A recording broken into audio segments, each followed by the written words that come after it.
বাচ্চাদের জন্য পুষ্টিকর লাল শাক দিয়ে মাছের ঝোল রান্না।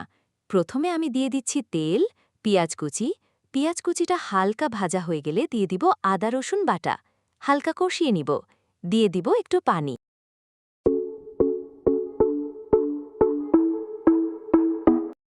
দিয়ে দিচ্ছি হলুদ গুঁড়ো, ধনিয়া গুঁড়ো ও লবণ।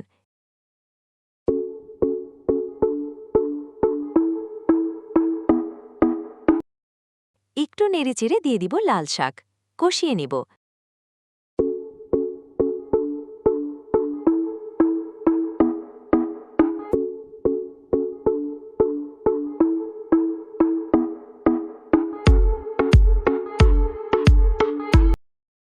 কষানো হয়ে গেলে দিয়ে দিব পরিমাণ মতো পানি।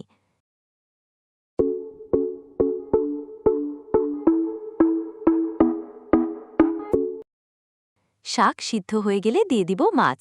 মাছটা সফট হয়ে গেলে জিরা গুঁড়ো দিয়ে পরিমাণ মতো ঝোল রেখে নামিয়ে নিব। ব্যাস, রেডি আমার মজাদার লাল শাক দিয়ে মাছের ঝোল রান্না। এ ধরনের আরও ভিডিও পেতে হলে চ্যানেলটিকে সাবস্ক্রাইব করুন।